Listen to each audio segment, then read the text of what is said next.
Hebrews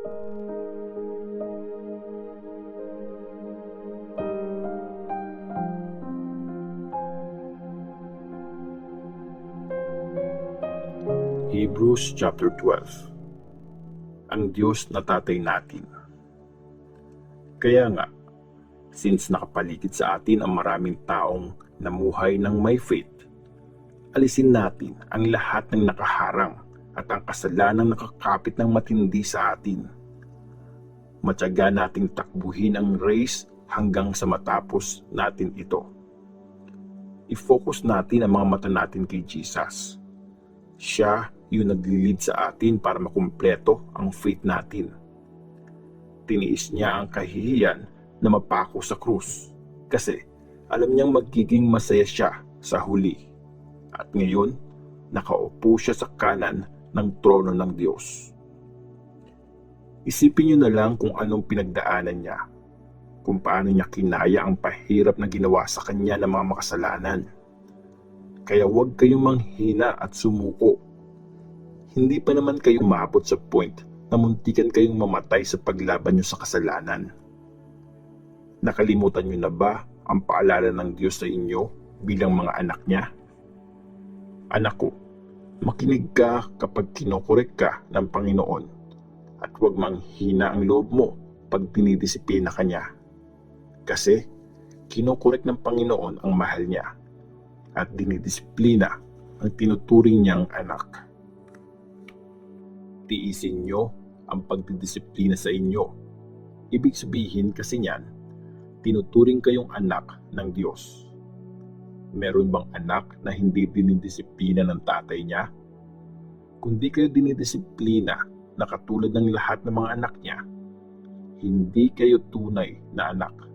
Mga anak kayo sa labas. Dinidisiplina tayo ng mga tatay natin at nirerespeto natin sila. So, dapat mas sumunod pa tayo sa spiritual na tatay natin para mabuhay tayo. Sa maikling panahon lang, dinidisiplina tayo ng mga tatay natin kung anong sa palagay nilang tama. Pero ang Diyos, dinidisiplina tayo para sa ikabubuti natin, para maging banal din tayo kagaya niya. Pag dinidisiplina tayo, masakit yun at hindi nakakatuwa sa oras na yun. Pero pagkatapos, magre-resulta yun sa maayos at matuwid na buhay ng mga dinidisiplina. Mga bilin at mga warning. Kaya, i-stretch nyo ang mga pagod nyong kamay at palakasin ang mga nanginginig nyong tuhod. Lumakad kayo sa straight na daan para gumaling ang mga paang napilay at di na lumala. Sikapin niyong mamuhay, nakasundo niyo ang lahat at mamuhay kayo ng banal. Kasi kung hindi, di niyo makikita ang Panginoon. Siguraduhin niyong na-experience yung lahat ang kagandahang loob ng Diyos. Huwag kayo maging bitter. Nakakagulo lang yan at nadadamay pa yung iba. Dapat wala kahit isa sa inyo ang maging immoral o hindi makadiyos kagaya ni Esau. Pinagpalit niya ang karapatan niya bilang panganay para lang sa isang meal. Alam niyo na ang nangyari pagkatapos. Gusto niyang makuha ang blessing para sa panganay, pero tinanggihan siya ng tatay niya kasi hindi na niya mababago yung ginawa niya. Kahit umiiyak pa siyang nakiusap. Hindi kayo lumapit sa bundok na nakikita at nahahawakan kagaya ng Mount Sinai na nilapitan ng mga taga-Israel. May nagliliyab na apoy doon. Sobrang dilim at nakakakilabot. May napakalakas na hangin, tunog ng trumpet at may boses na naririnig. Nung narinig ng mga tao ang boses na yon, nagmakaawa silang tumigil na ito kasi hindi nila kayang tanggapin ang inuutos.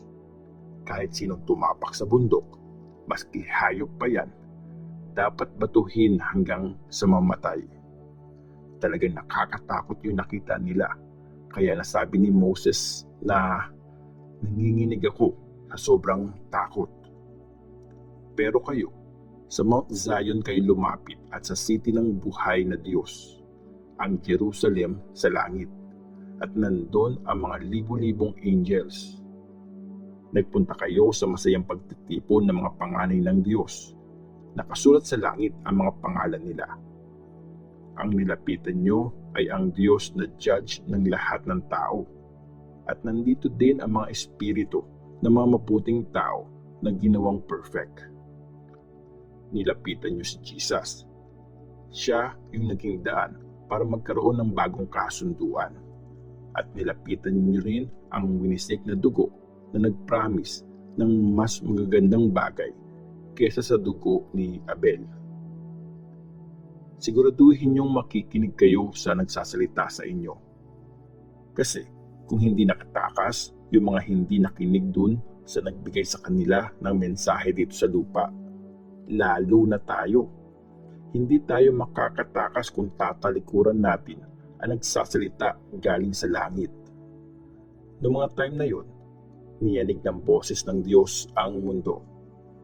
Pero ngayon, nangako siyang yayanagin ko ulit hindi lang ang mundo, kundi pati ang langit. Maliwanag na pinapakita ng salitang ulit na aalisin lahat ng mga create na bagay na kayang yanigin para maiwan ang mga bagay na hindi nayayanig.